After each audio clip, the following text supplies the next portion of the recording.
देखो that is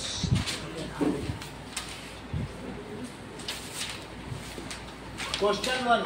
question दिया है divide x to the power 4 plus x cube plus x square plus x plus 1 by x plus 1 and find remainder। ये पिछले class में भी कराया गया था, लेकिन ये इंपॉर्टेंट है। इसको डिवाइड करके रिमाइंडर पता करना है, और इसी को दूसरी तरीके से कैसा करना है कि find remainder without dividing. Find remainder by remainder theorem. Yes sir. कब? If x to the power 4 plus x cube plus x square or plus x plus 1 is divided by x plus 1। कुछ video देखे थे तृप्ति? अच्छी बात। अभी देखो x plus 1 से इसको करो plus x square plus x plus 1। ठीक है, बताओ यहाँ क्या लिखे? ये अच्छा बताते हैं, आप भी बोलो। x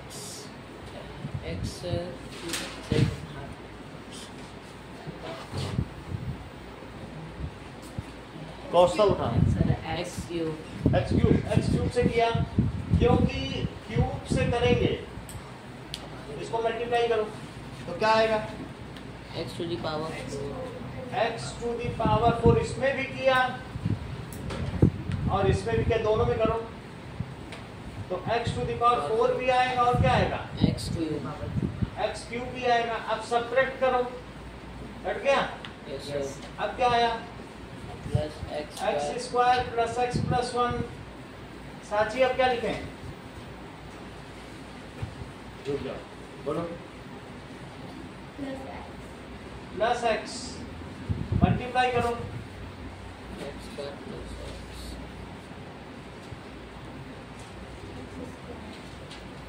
x प्लस x नहीं आएगा।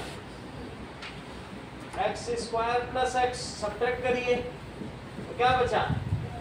1 इज रिमाइंडर। ये लॉन्ग डिवीजन मेथड, इसको क्या कहते हैं? Long division. Long division method. एक है कि find remainder by long division method, जो 2 साल पहले तक हुआ करता था, अभी नहीं। ठीक है, अब हम इससे पता करें। इसके लिए कौन सा क्या करें रिमाइंडर थ्योरम में? x की वैल्यू निकालना। बोलो। x की वैल्यू इक्वल टू -1 ना? हाँ बोलो। हाँ, सबसे पहले जिससे डिवाइड करना है उसी को क्या पुट कर दे? 0। तो x कितना हो जाएगा? अब वृद्धि क्या करें? पुट कर दें। That is px is equals to x to the power 4 plus x cube plus x square plus x plus 1। इसी में -1 पुट करो तो -1 की पावर 4 -1 का क्यूब -1 का square plus -1 plus 1। Divyansh value बताइए, यहाँ क्या लिखे?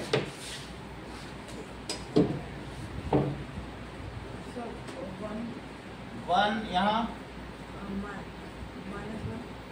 -1 यहाँ, ये प्लस माइनस तो माइनस हो गया और प्लस 1, ये दोनों हो गए 0 हो गए। अच्छा, प्लस और -1 क्या होता है? 0 1 बचा। तो 0 प्लस 1 और प्लस 0 तो कितना हो गया? 1 इज द रिमाइंडर। जब ऐसा लिखोगे तो अभी आगे क्या लिखोगी भाई? Remainder theorem. सही है। So the x plus 1 is the factor of the polynomial। अब देखो, दो उसका फैक्टर नहीं हुआ। जब 1 बच गया तो कहाँ से 1 होने में रिमाइंडर थोड़ी पूरा कटना चाहिए ना? Yes। एक और question, question number 2, that is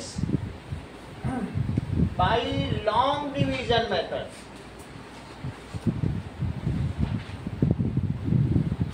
find remainder if x square plus 5x plus 7 is divided by x plus 2।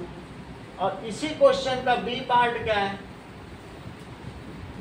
That is by remainder theorem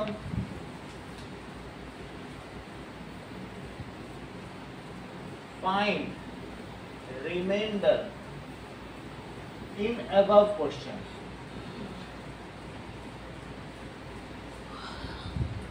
जैसे ये करोगे उसी तरह से करोगे, ये तुम्हें अपने आप करना है, दोनों से सेम आंसर आना चाहिए। चलो इन दोनों को करो।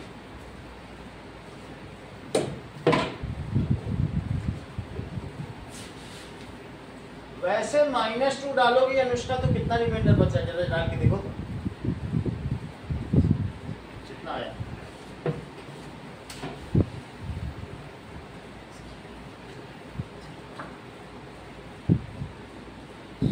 बताइए।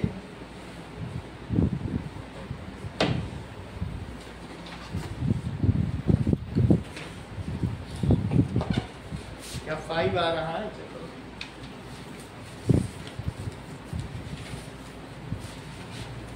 सर 1 आ रहा है। तो 1 आएगा, दोनों ही केस में 1 आएगा ना।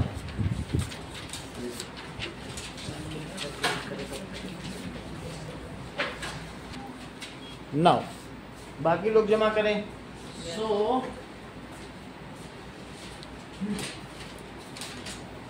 देखिए किससे डिवाइड करने को कह रहा है? सेकंड के फर्स्ट में x प्लस 1 कह रहा है कि gx से किस में डिवाइड करो? px में। तो डिवाइड नहीं करना है, ये कह रहा है कि px डिविडेंड है, ये डिवाइजर है, डिवाइड नहीं करना है, सिर्फ जिससे डिवाइड करना है। gx क्या दिया है? x प्लस 1, तो उसको क्या पुट कर दो? 0। x की क्या वैल्यू आ जाएगी? अब ये px में डाल दो। px क्या दिया? 2x cube plus x square minus 2x minus 1। इसी में डालिए तो 2 ऑफ -1 क्यूब -1 स्क्वायर और -1 माइनस।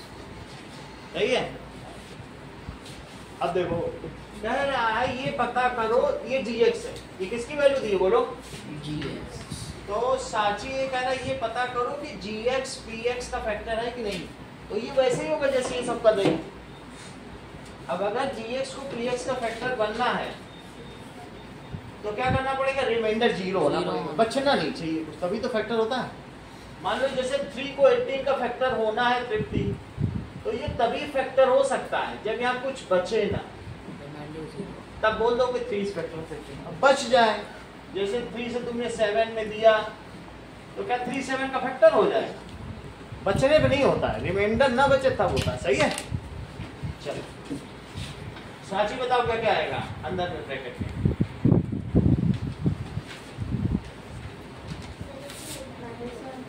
-1 यहाँ 1 यहाँ, इनको मल्टीप्लाई कर दो। सही है। तो क्या हो जाएगा? -2 प्लस 1 प्लस 2 -1 प्लस प्लस को जोड़ दो, माइनस माइनस को जोड़ दो, -3 प्लस 3 0 आ गया। 0 रिमाइंडर है, 0 इज रिमाइंडर। तो इससे तुम क्या कंक्लूड करोगे 50? सो the gx is equal to x is factor of the polynomial dx, मतलब gx है कि dx है? yes इसे dx माना कि मैं gx। लिखने को तो कोई भी नाम लिख दें। अगला देखो सवाल अनिकेत। सर हाँ बोलो। उसके आपने आगे रिमाइंडर थ्योरम लिखा, इसमें लिखना पड़ेगा ये रिमाइंडर थ्योरम लिखो, और वहां क्या लिखोगे? क्या लिखो? फैक्टर। अगला सवाल देखिए। अगले सवाल में क्या करेंगे? gx कितना दिया है? इसी को 0 पुट कर दो, x की कितनी वैल्यू आ जाएगी? -2। दिव्यांश आगे क्या करें?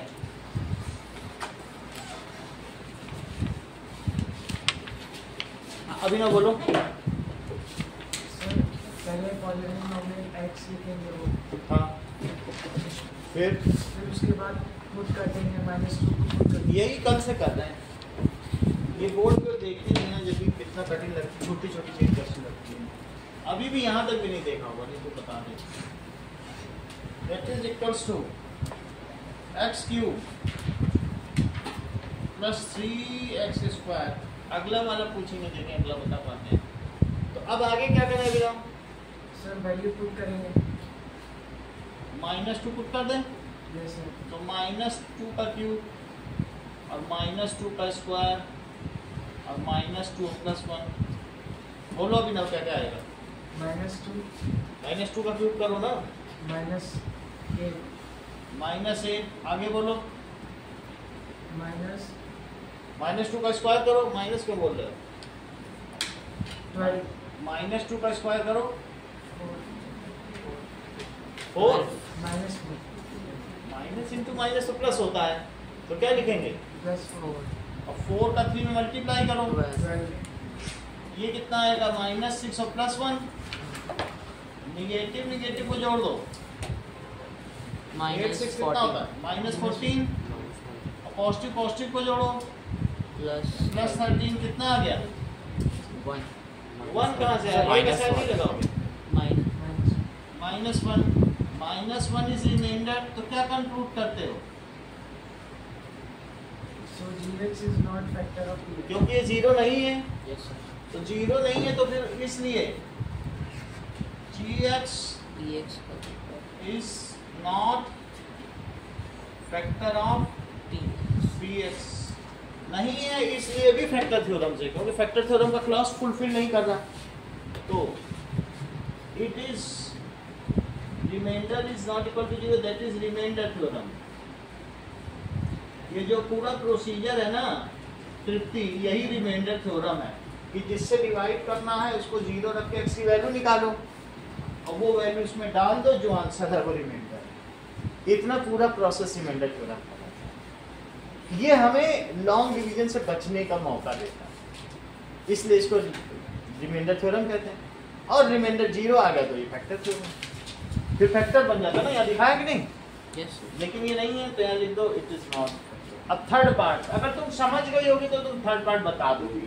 तृप्ति बताना, दैट इज एक gx है और एक px है। मुझे बताओ क्या क्या करना है।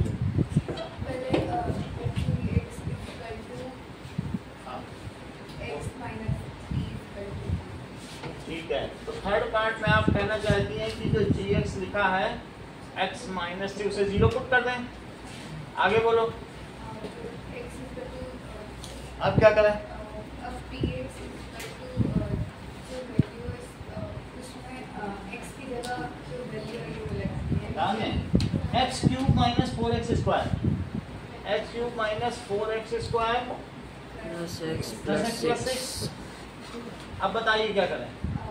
x इक्वल टू 3 याद आ रही? तो ठीक है, मैंने यहाँ P3 डाला, इसका मतलब है ये वैल्यू पूरे में जाएगी। ये पॉलीनोमियल ये बताता है कि हमने कौन सी वैल्यू डाली है। तो 3³ - 4 × 3² प्लस 3 प्लस 6, तो 27 माइनस यहाँ कितना आएगा? 36 और प्लस 9, इन दोनों को जोड़ो,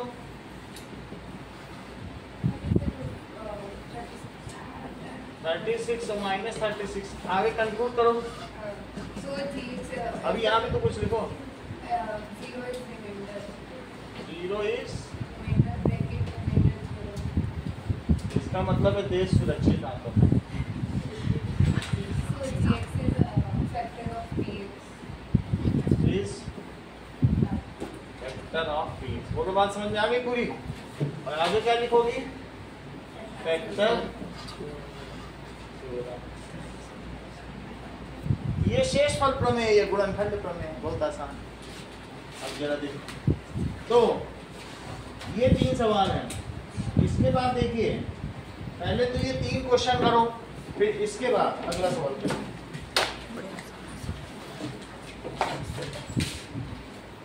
सर तो मतलब जहाँ पर मतलब उसका ये 0 ना है वहाँ पर मतलब नहीं लिखना। देखो, अगर मान लो आ गया 1, क्या कह रहा है कि x माइनस वन फैक्टर है, क्या कह रहा है कि gx px का फैक्टर है, बोल दिया है ऐसा। क्या कह रहा है बताइए कि x minus one is factor, किसका फैक्टर है? Of px। अच्छा अगर x माइनस वन फैक्टर है तो बोलो x माइनस वन को पहले 0 रखो तो x की वैल्यू क्या आएगी? 1। और अगर तुम px में 1 डाल दोगे तो रिमाइंडर क्या बचेगा? 0, क्योंकि अगर फैक्टर है देन रिमाइंडर इज 0। ये बात तो है कि नहीं? तो px की वैल्यू क्या दी है बोलो? x square plus x, x square plus x plus के। तो अभिनव अगर मैं इसमें 1 डाल दूं, डाल दिए 1, तो बोलो p1 डालने पे इन सब की वैल्यू क्या आनी चाहिए? 0 आनी चाहिए p1 डालने पे। तो p1 डाल दिया and that is equals to 0 का। तो क्यों? क्योंकि 1 डालने से जब कोई चीज फैक्टर होती है तो उसको पूरा सॉल्व करने पे क्या आता है? रिमाइंडर। बोलो 0 हमने डाल दिया। इतनी बात तुमको समझ में आई? अच्छा बताओ 1 plus 1 plus k it is equals to 0। तो 2 प्लस के कितना होगा? तो k is equals to -2 plus एक वैल्यू अननोन दे दे रहा है, बता दे रहा फैक्टर है। तो हमें फैक्टर है तो हमको मालूम है रिमाइंडर 0 आएगा, मैंने 0 डाल दिया। सही है। चलो अब चूंकि फैक्टर है और रिमाइंडर 0 आएगा, ये बात आपने किससे कही? फैक्टर प्रोडक्ट से। क्यों? क्योंकि फैक्टर होने पर रिमाइंडर कितना आता है? 0। Factor product.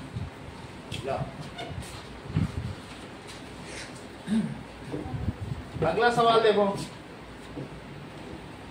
सेकंड क्वेश्चन देखो, तब समझ में आ जाएगा सेकंड से भी। फोर्थ समझ लो पहले।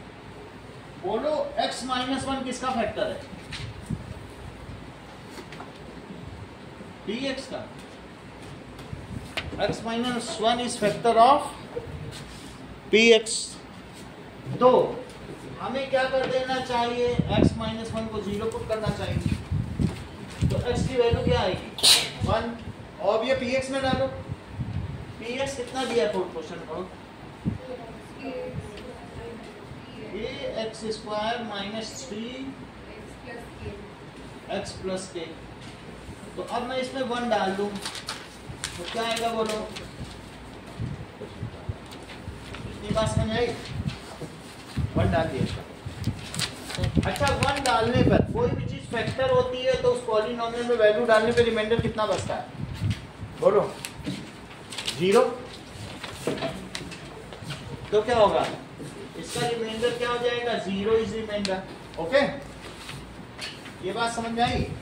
अगर ये इसका फैक्टर है ना, अगर ये सारी वैल्यू दी होती, ये सारी वैल्यू क्या होती बोलो? दी होती है के। अभी तुमने पिछले सवाल किए थे उनमें जो जिसमें फैक्टर था उसमें वैल्यू डालने पे कितना आ रहा था रिमाइंडर? तो अगर वो फैक्टर है तो वैल्यू डालने पे 0 तो आना चाहिए ना। वो कह रहा है कि फैक्टर है। अब कुछ चीजें अननोन है, फिर मैं उसे सॉल्व कर लूंगा।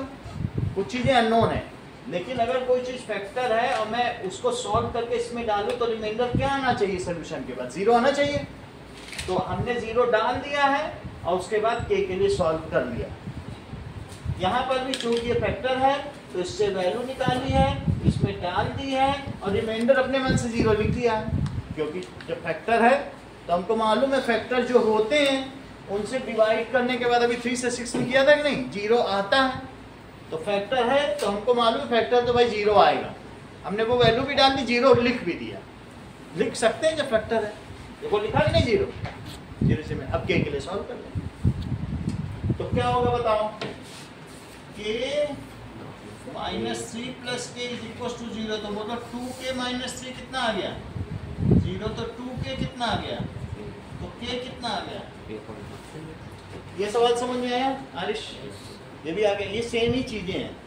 निकालो gx की वैल्यू, gx से x निकालो, dx में डाल दो और अपने मन से 0 लिख दो। k के लिए सॉल्व कर लो। कभी तुमने पहले जीरोस निकाले कि नहीं? जीरोस निकालने के पहले ही हम 0 लिख देते थे और x को सॉल्व कर लेते थे, बोलते यही जीरोस है। बोलो दीदी ये समझ आया? जीरोस निकालने के लिए क्या तुम ये नहीं करती थी? फोर्थ क्वेश्चन में किया है तुमने 2.1 के, अपने आप ही 0 लिख देती। लिखते थे कि नहीं? अब फिर x के लिए सॉल्व कर देते थे, जैसे माइनस सी बाई डी निकाला था पिछले चैप्टर में, करा था कि नहीं? ऐसे अपने आप ही रिमाइंडर 0 था। सेकंड पार्ट देखो इसका। अब सेकंड पार्ट में क्या कह रहा है? कह रहा है कि x माइनस 1 किसका फैक्टर है साची? x minus 1 is factor of dx। तो हम क्या करें? x को 1 ले लें और फिर उसको किस में डाल दें? px कितना दिया है? 2x square plus kx plus root plus कहाँ है? माइनस रूट 2x और प्लस 1। ठीक है, तो p ऑफ 1 रखो, तो क्या रखें बताइए? और माइनस रूट 2 1। अभिनव अब क्या करें? सर इस 0 जीरो कर दो, क्योंकि वो उसका फैक्टर है। इसको सॉल्व करने से रिमाइंडर 0 आएगा। हमें मालूम है जब फैक्टर होता है तो रिमाइंडर क्या बचता है? 0। हमने लिख दिया। ना हो, अननोन हो तो भी अगर फैक्टर है तो 0 बचना चाहिए। अब देखो, बोलो है बात? तो क्या लिखोगी? K minus root 2 plus 1 is equal to 0। ना रिद्धि के की वैल्यू क्या आ जाएगी?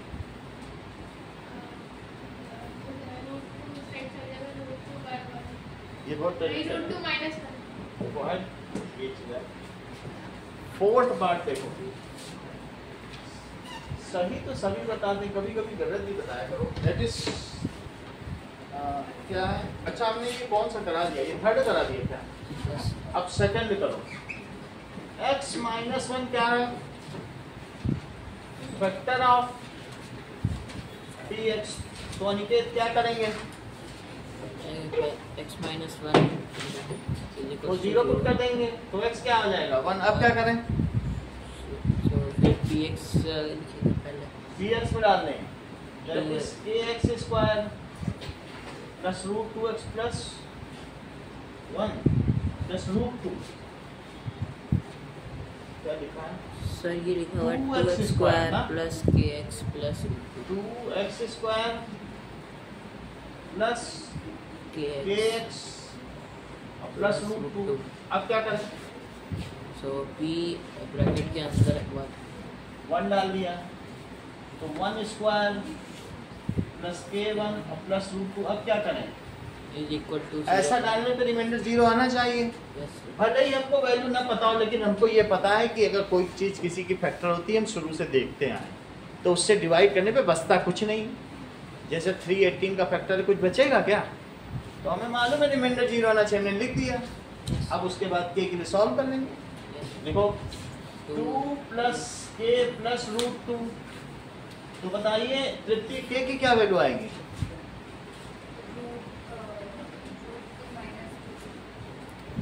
काफी 2 minus root 2 minus 2 minus common लेना, कॉमन ले लो, सही है। थर्ड क्वेश्चन करके दिखाओ।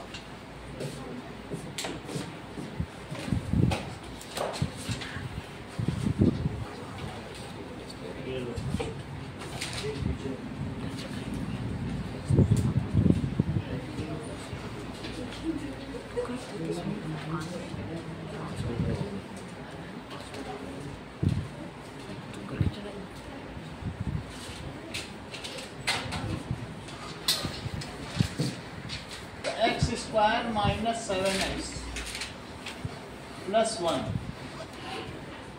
इनका इनका प्रोडक्ट कितना है? जो एक्स स्क्वायर और कांस्टेंट टर्म का, एक्स स्क्वायर के कोफिशिएंट और कांस्टेंट टर्म का प्रोडक्ट होता, दैट इज कोफिशिएंट किसका लेना है? एक्स स्क्वायर, और उसमें किसका मल्टीप्लाई करना है?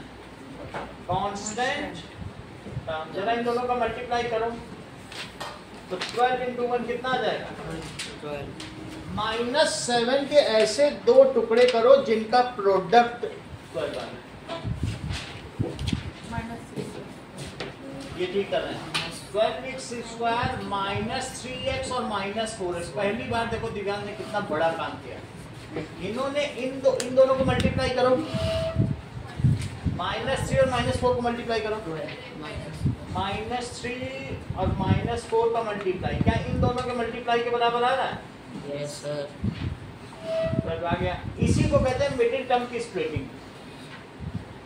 अच्छा, इन दोनों का सम क्या -7 आ रहा है, तो ऐसा डिवीजन करना, ऐसे दो पार्ट लिखने हैं कि जिनका मल्टीप्लाई से ये आए और उनको जोड़ने से वही आए, क्योंकि तुमको डिस्टर्ब नहीं करना है क्वेश्चन, वही लिख दिया, बस अलग अलग लिख दिया, वही चीज है, सवाल बदला नहीं ना। अच्छा अब बताओ तृप्ति, इनमें से अगर मैं 3x कॉमन ले लूं तो अंदर क्या बचेगा? 4x -1। अच्छा ये माइनस रहेगा तो यहाँ माइनस कंपलसरी आएगा, और तो कुछ कॉमन नहीं, तो मैं 1 ही कॉमन ले लेता हूँ। देख लो 4x -1, साची -1 क्यों आएगा? क्योंकि -1 से इसमें मल्टीप्लाई करो -4x, -1 से इसमें करो प्लस, वही चीज आनी चाहिए। इसी तरीके से जब तुम कॉमन लो तो तुम ध्यान दे लो क्या अंदर वही आ रहा है, तो तुम्हारा कॉमन लेना सही माना जाएगा। बन दो -3x -4x, सही है। इन दोनों में कॉमन क्या चीज आई? क्या 4x -1, that is 4x -1 common आ गई, तो इस पे क्या बचा? 3x और इस पर क्या बचा? सही है, इसको कहेंगे factorisation. This is called factorisation. इस चीज को 12x² - 7x + 1, अनिकेत आगे करके दिखाइए।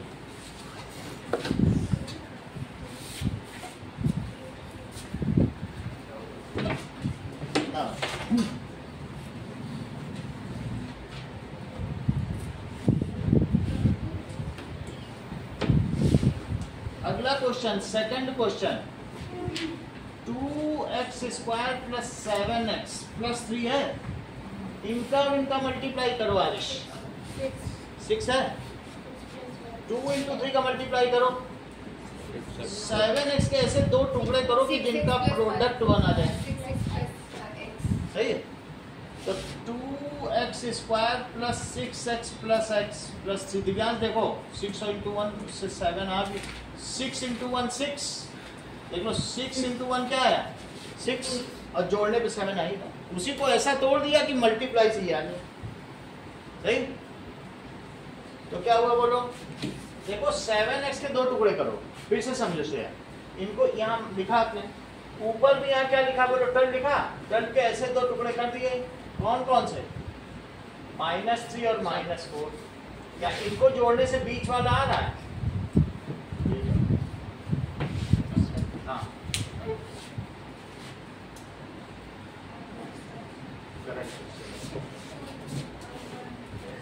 अब देखो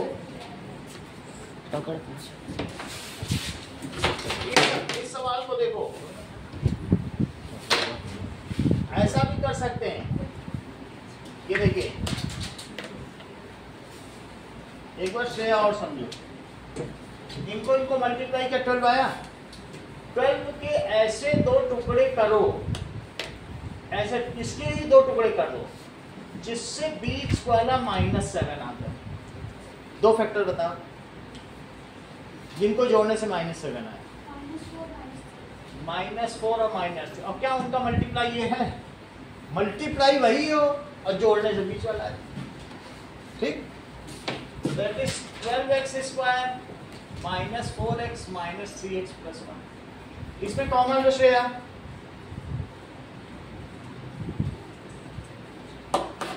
जल्दी बोलो, लवनिका कॉमन लो,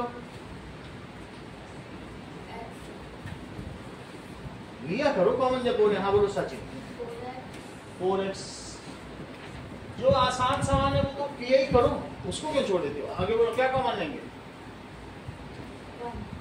ये माइनस रहेगा, -1। यहाँ क्या लिखें? 4x कॉमन लिया तो यहाँ क्या लिखेंगे? 3x - 1, मल्टीप्लाई करने से वही आ रहा है। -1 कॉमन लिया तो क्या है बोलो? 3x, क्योंकि -1 से मल्टीप्लाई करने से आ रहा है कि नहीं। और यहाँ क्या लिखें? क्योंकि मल्टीप्लाई करने से आ रहा है, दोनों में 3x - 1 कॉमन हो गया, 3x - 1 कॉमन है, तो अंदर क्या लिखेंगे? 4x - 1। अगला सवाल देखिए, जाना है आप stop class, that is 2x² + 7x + 3, इसको मल्टीप्लाई करो, 6 को ऐसा तोड़ो कि जिनके जोड़ने से बीच वाला आ जाए, बीच में +7 है तो क्या बोलो, 6x plus x. That is 6 into 1, 6 और 1 कर दो, 6x plus x, सही कह रहे हो, उसी से आ जाए। तो कौस्तव मुझे बताइए 2x square plus 6x plus x plus 3, ये ठीक है? इसमें क्या कॉमन है? कॉमन लो, Sir, x. x maximum common लिया जाता है। ये 2x स्क्वायर को क्या लिख सकते हो? 2 into x into x, 6x को क्या लिख सकते हो? 2 into 3 into x। तो जो मैक्सिमम होता है वो कॉमन आता है, क्या कॉमन आएगा? 2x कॉमन आ जाएगा। अब बचेगा क्या? एक के पास x, एक के पास 3, तो क्या होगा? 2x कॉमन आया तो बोलो क्या बचा? 2x कॉमन लिया तो इसके पास क्या बचा? x, और इसमें से 2x कॉमन लिया, x plus 3 इसमें क्या कॉमन लेंगे साक्षी बताओ?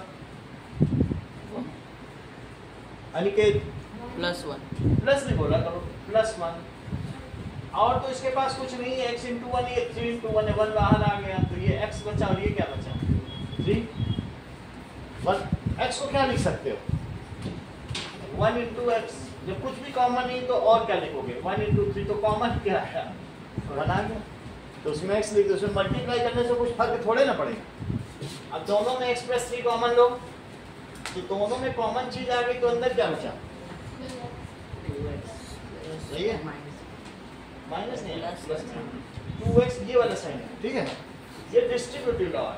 एक और सवाल पूछे, देखो ये लोग कॉस्टल समझने लगे और साची भी। मैं चाहता हूँ ये लोग फाइनली अब समझ जाएं, अगर नहीं समझेंगे तो इनको समय समझा देगा ना। अगला देखो, 6 का -6 में मल्टीप्लाई कितना आया? बोलो, ये समझ जाने के लिए कितना? वही वो भी बोल रहे हैं, समझ आया ना? इतनी बात समझ आ गई? तो अब ये समझिए, -36 के ऐसे 2 टुकड़े किए जाएं कि +5 आ जाए उनके जोड़ने से। -9x का प्लस ले रही हैं और 4 इसका, तो इससे -36 आएगा क्या मल्टीप्लाई करना? और क्या इनके टर्म से +5 आएगा बीच वाला? तुम तो सीख गई हो। अब आगे देखो, 6x स्क्वायर और प्लस 9x माइनस -6। अब इसमें कॉमन लो साथ ही,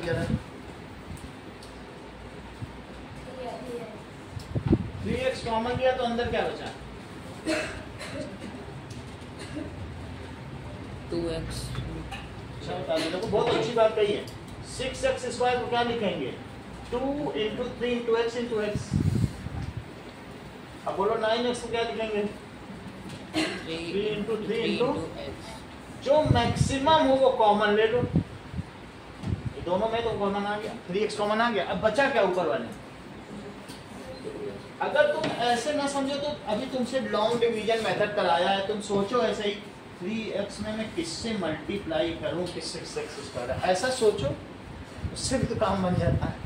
अब 3x में तुम किससे मल्टीप्लाई करोगे? +3 से कर दो, इतना ही सोचना होता है। अब यहाँ पे क्या लिखे हैं कि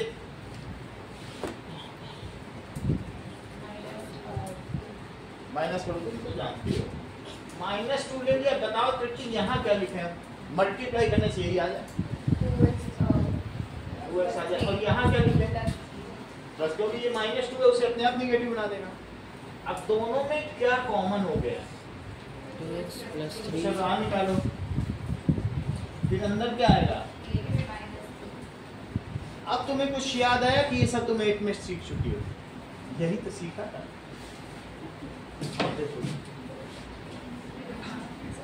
अब अगला देखो, कहीं साक्षी तुम बोर्ड तो नहीं हो रहे? B8 में फिर से पढ़ा रहे हैं ना, सब 8 का ही पढ़ा दे रहे हैं नई क्लास में। अब 4 देखो, 3x स्क्वायर, बहुत देर से लवनिका भी बताना चाह रही थी, तो 3x square minus x minus 4, इनका मल्टीप्लाई करो, लवनिका कितना आएगा? बोलो बोलो।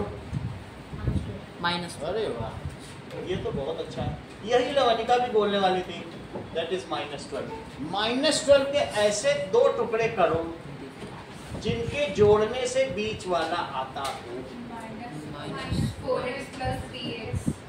मतलब क्या करना चाहते हैं, -4 और 3 क्या जोड़ने से -1 आ जाएगा और मल्टीप्लाई से -12 आ जाएगा। अगर ऐसी बात है, तुम तो अच्छा बताने लगे दिव्यांश, आज तो तुमने बहुत कमाल ही कर दिया, मुझे नहीं लग रहा था बता पाओगे। और भी बताओ, अब क्या करें, क्या कॉमन ले, क्या बचेगा?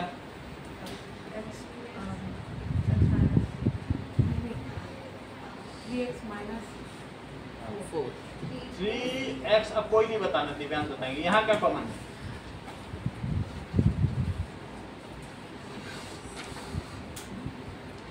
अभिनव +1। बढ़िया काम। अंदर क्या लिखे? 3x - 4। ये तो तुमने अच्छा काम कर दिया। 3x - 4 और दैट इज क्वेश्चन नंबर 4 करके लिखा। अपने अपने आप करना, कोई ये नहीं कि सब लोग दिव्यांश का ही देखने लगे। दूर दूर से देखने आते हैं सब लोग दिव्यांश।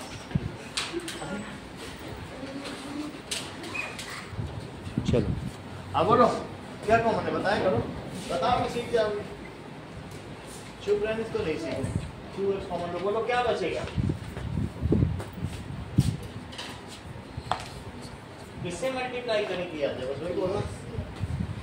और यहाँ क्या लिखे, क्या लिखे कि मल्टीप्लाई करने से, वही तो बताना होता है। अब इन दोनों में क्या कॉमन है? साइन भी बताओ, यही साइन आता है।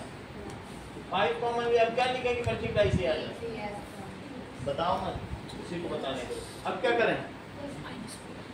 +1। इन दोनों में जो चीज है वो कॉमन लो। 3x + 1 कॉमन ले लिया, सांची अंदर क्या लिखे? यही है 2x + 5। बोलो बात समझ में आ गई? ये वाला सवाल देखो, मिडिल टर्म स्प्लिटिंग, दोनों को फैक्टर थ्योरम से भी करेंगे। ये बताओ, ये 1 है, ये 6 है, तो मल्टीप्लाई क्या 1 × 6 का 6 आया। 6 को ऐसे दो टुकड़े करो कि सम करने पर निगेटिव आए, तो दोनों ही निगेटिव होंगे तभी निगेटिव आएगा और उनका प्रोडक्ट पॉजिटिव आएगा। ये बात तुम्हें समझ आई? ये दोनों क्या होने चाहिए? माइनस होनी चाहिए, तभी तो मल्टीप्लाई करने से प्लस आएगा। तो क्या लिखना चाहिए साची, इनको बताओ।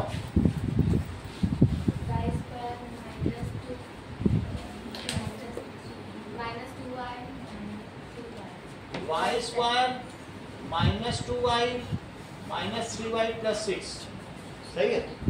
अच्छा देखो, y कॉमन ले लिया तो क्या बचा? y - 2 -3 कॉमन लो तो क्या बचेगा? -3 कॉमन लीजिए तो y बचा। और यहाँ क्या लिख दे अभिनव कि यही चीज आ जाए? क्या लिखें कि इससे मल्टीप्लाई करके से आ जाए? 2 × 3 आप बताइए यहाँ क्या लिखें? +2 × 3।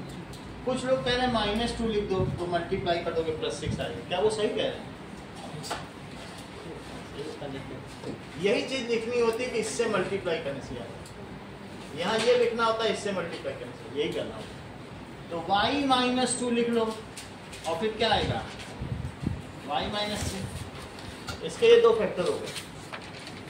देखो, ये मुझे बताओ कि y - 2 एंड y - 3 किसके फैक्टर हैं?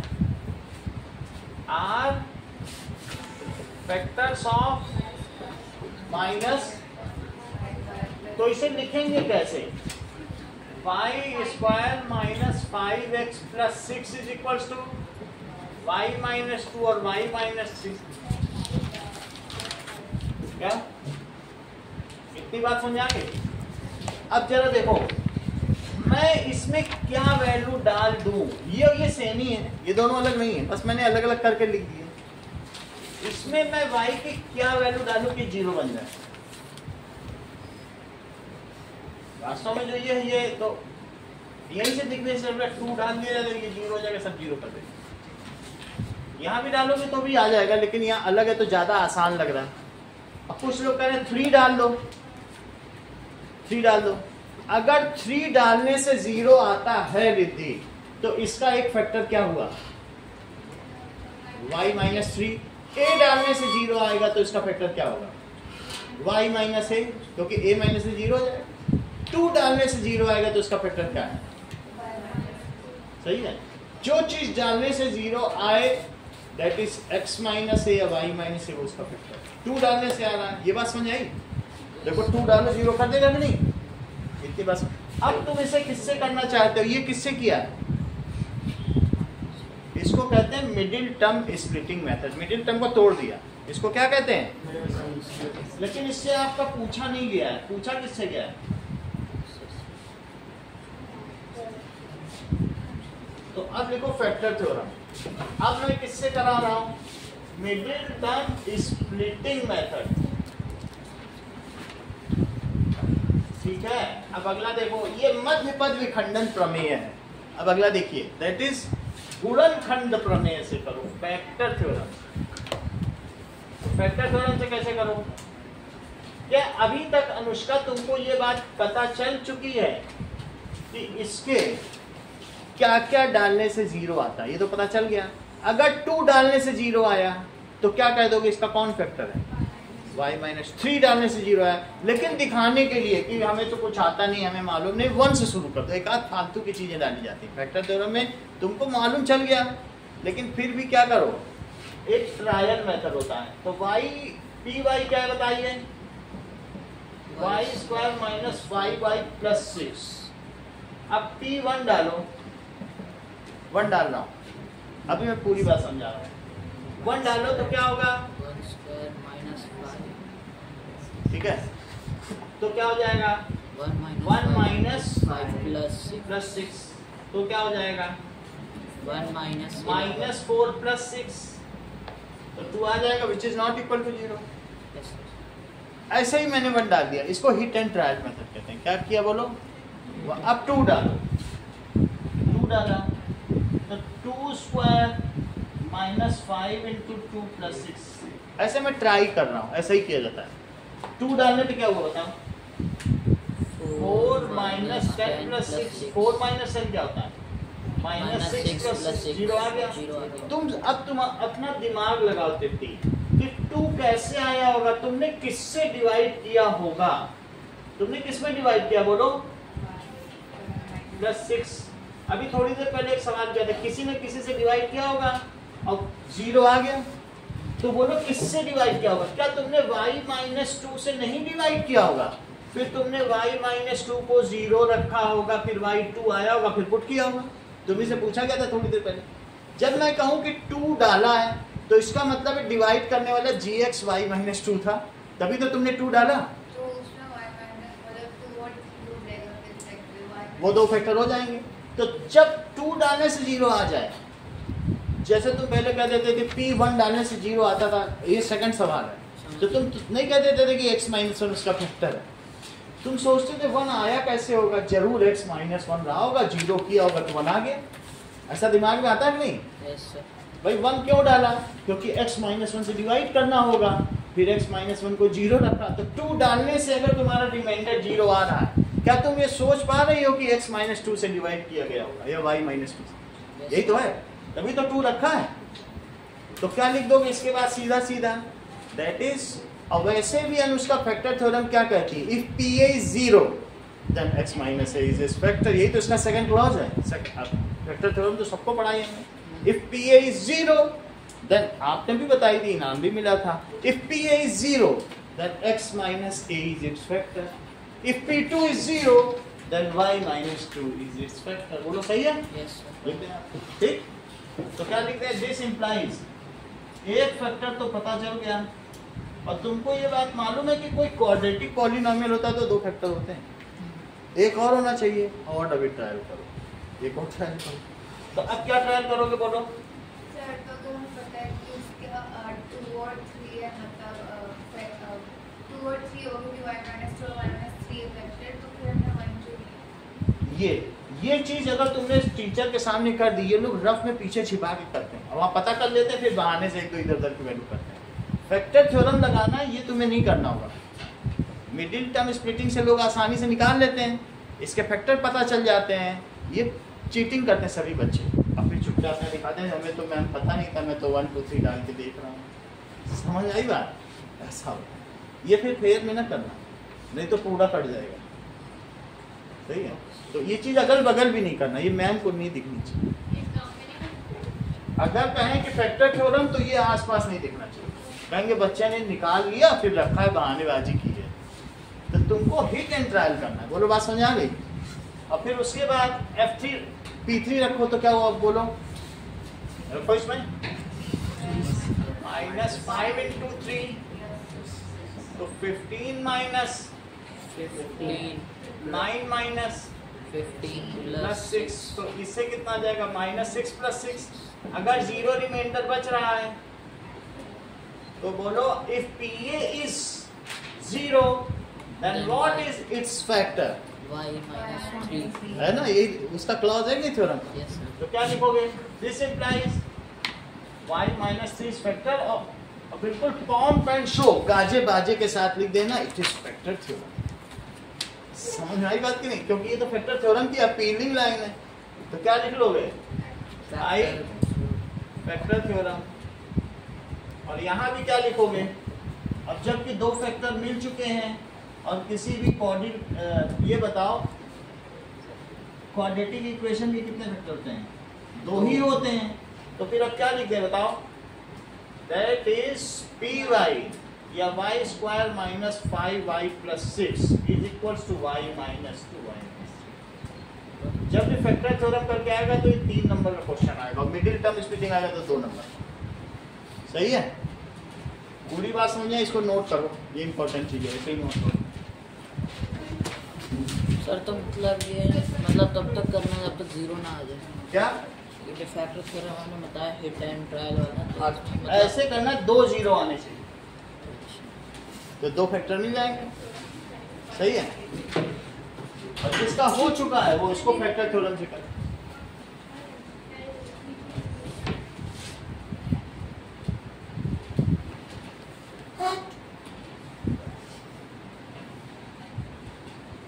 अच्छा ये बताओ x की वैल्यू यहाँ क्या रखी जाएगी थी जिससे 0 आ जाए?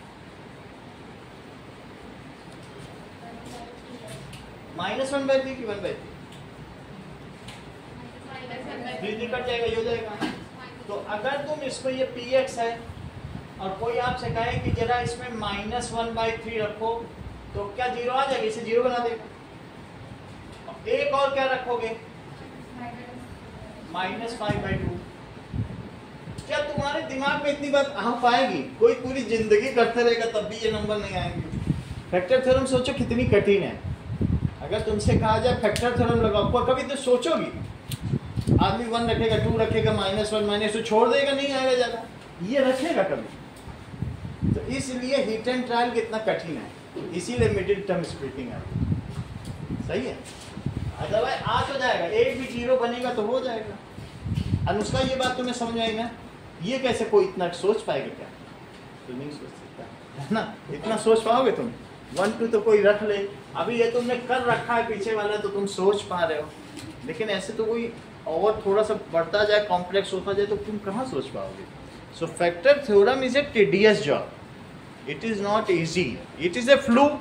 अगर आपका लग गया पॉइंट पे तो सही है, अदरवाइज दोनों निकाल पाना। अब देखो यहाँ क्या रखोगे, तो ऐसा बुक में भी रखा है, चेक करो।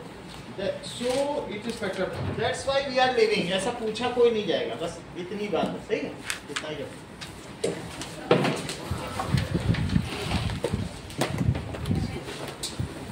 सर ये तो बड़ा हिस्ट्री का बड़ा निकाल दिया आपने।